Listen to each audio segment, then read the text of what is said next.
Hello once again, this is 304, Understanding Leadership. Our text is taken from Isaiah chapter 3, verse 12 and also from chapter 9, verse 16. Chapter 9, verse 16 says, "For the leaders of this people cause them to err, and those who are led by them are destroyed." Isaiah chapter 3, verse 12 says, "As for my people, children are their oppressors, and women rule over them. O my people, those who lead you cause you to err and destroy the way of your path." If you are following a particular leader and someone is telling you that the path in which you're following or the way of your way of life is not in line with God, is not the right path, then you should know it's boiled down to someone leading you astray. It boils down to someone already directing you and directing your path into something that you may not want to. Leadership is the ability to influence a group of people. It may not be a direct influence, but in a form and in a manner, there's always a level of influence of a leader on those people that are following, and it is always set towards a particular goal. Just as is written in the introduction, the leadership is the ability to influence a group of people towards the achievement of a worthy goal. Everything rises and falls on leadership. Whatever we may be doing, it always still goes back to the leader. Either right or wrong, either good or bad, everything that is being done still goes back to those persons that are actually formed a particular set goal, or have set a goal for some particular set of people. So it's always goes back to the leader. It's always go back to leadership. So God is always in search for people that are going to stand in the place to actually work with Him to breed new and good leaders. And also, aspiring to be a leader is not a bad thing. It is so far it is aimed at or the vision at which one is actually aspiring to do it is right, then it is not a bad thing. It says aspiring to leadership in order to serve God and the church is an honorable ambition. First Timothy verse 3:1 says, First Timothy 3:1 says, "This is a faithful saying, if a man desires the position of a bishop, he desires a good work." So it is a good work. You desire something nice, you desire something good for you. It is okay, it is very right. It is even your right. I can even say that it's even your right. You can practically say it's your right. But there is always something that has to back that up, and that is the right attitude and the right notion to actually do that which you have been set to do, and to achieve a particular goal in which you have been set to achieve. Also in Jeremiah 45 verse 5 says, "And do you seek great things for yourself? Do you not seek them? For behold, I will bring adversity on flesh, says the Lord, but I will give your life to you as a prize, all places wherever you go." God is ready to give to you whatever you want, whatever you desire. He is ready to give them back to you.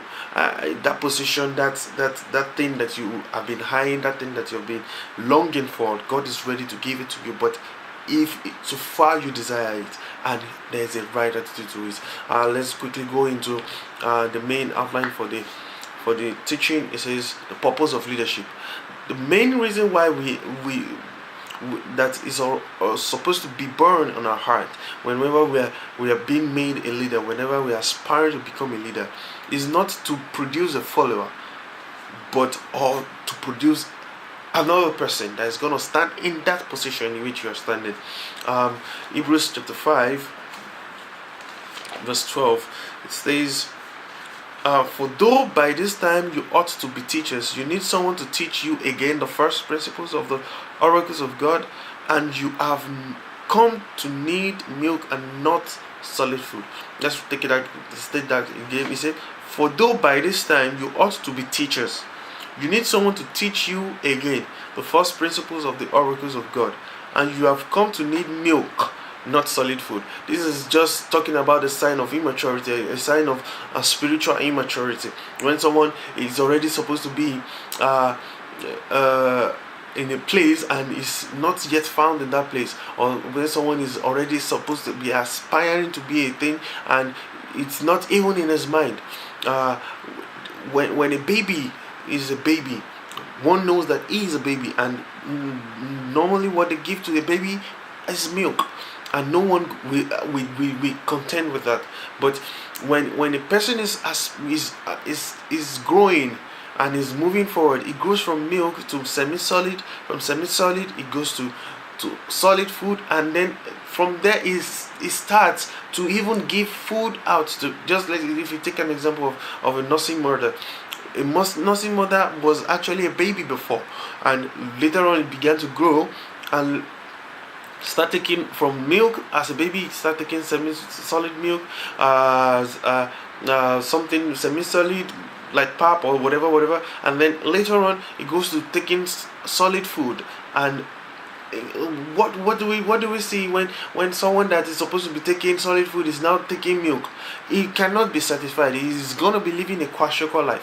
So the purpose of leadership is not actually to breed people that will continually be drinking milk, but people that are going to grow up to the stage in which that they are going to stand in that place in which the leadership is. Now also from John 20 verse 21, it says, "So Jesus said to them again, peace to you, as the Father has sent me, I also send you." So as you are being sent as a leader, you are supposed to go forth and bring people that you are going to send forth also. So God is not expecting that our own leadership is going to be producing followers. We are not supposed to remain in the space of the follower, but we are supposed to grow into the place of a leadership. Also, the second point says qualities of a leader, or qualities of leadership, is found in 1 Timothy. 1 Timothy chapter 3 verse 1 to 7. Just as we read before, I want us to read this. It said, "This is a faith." 1 Timothy 3 verse 1 to 7. He said, "This is a faithful saying, if a man desires the position of a bishop, he desires a good work. A bishop then must be blameless, a husband of one wife, temperate, sober-minded, of good behavior, hospitable, able to teach, not given to wine, not violent, not greedy for money, but gentle, not quarrelsome, not covetous, one who rules his own house well." His own house, let me point this straight now. His own house may not even be a family man yet, but his own house, meaning he himself, he must be able to accommodate himself. He must be able to coordinate himself.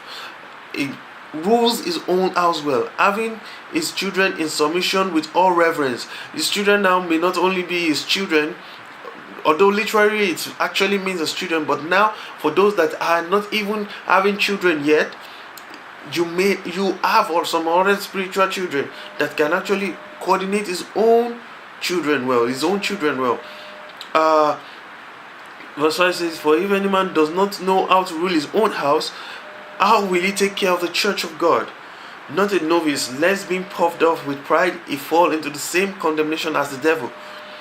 Moreover, he must have a good testimony among those who are outside, lest he fall into reproach and the snare of the devil." The same thing that happened to the devil, because he was full of himself. That's why he became puffed up and wanted to raise his throne above God, so that someone will not get into that same position. That is why they said he must be not be puffed up. He must be humble enough. Be humble enough. So listed here is he must be social, he must have ethical, he must be ethical, he must be temperament, there must be maturity, and there must be intellectual and domestic. Now let's look at the qualities of that are essential for leadership. First is discipline. It is a very, very, very crucial thing. Discipline. You can write that down. 1 Corinthians 9:25. When you have your own spare time, you can read through 1 Corinthians 9:25. He must be disciplined. He must be a man of discipline. And then B says vision. A person that is leading some people to a particular place and does not know where they are going. A blind man leading a person to a group of people, or driving a car, will surely crash. So a leader must be a visionary. He must be a visionary leader. He must be He must have a place we are going. They must have a place he is leading people to. He must know where and how. He may not even know how, but he must know where they are heading to. So most of the time we don't even know how we're going to get to where we're going to. Just like let me give an example of someone driving. Okay, someone driving from here to Yaroslav right now, and probably he decided to drive at night, because naturally this world is more like we driving at night. It does not know, it cannot see farther than not even up to a kilometer. The headlight that is on his car may not even see more than 500 meters, but he knows he's driving to Yaroslav, and he keeps on moving. When he gets to a particular thing, he sees some challenges, he sees some, let's say, take for example, he sees some bends, he has to bend, he sees some junctions, he has to turn to the junctions, and he still keeps on going. Each and every time, he keeps on going. When he gets to the time, he gets to Yaroslav. So we may not know what, but he knows that when he started the journey, he knows that he is going to Yaroslav. So a leader must have the vision of where he is going to. He must have the wisdom. He must be decisive.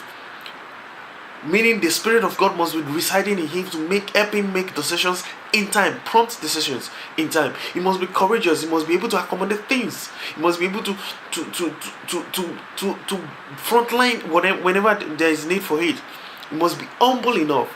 He must have this humor. He must be the indignation must be right. He must be patient, even up to the point of endurance. Some people even said when endurance is failing, you switch to long suffering. Yes, that is what leadership takes. The fellowship and the friendship must not be lacking, and then the tact and diplomacy, which is very essential in people management, in human management. The tact and diplomacy is very essential. We can check the scriptures for that in our manual, and also inspirational power. For vision, Proverbs 29:18. For wisdom, Acts 6:3. Decision, Joshua 24:15. Courage, Joshua 1:6-7. Humility, James 4:6. Humor, you can find that in Proverbs 15:13. Indignation, John 2:13-16. Patience and endurance, James 1:2-4. Fellowship and friendship, Proverbs 18:24. Tact and diplomacy, you can find that in Proverbs 15:1. And also inspirational power, which is found in 2 Chronicles 35:2. These are essential qualities that must be found in a leader.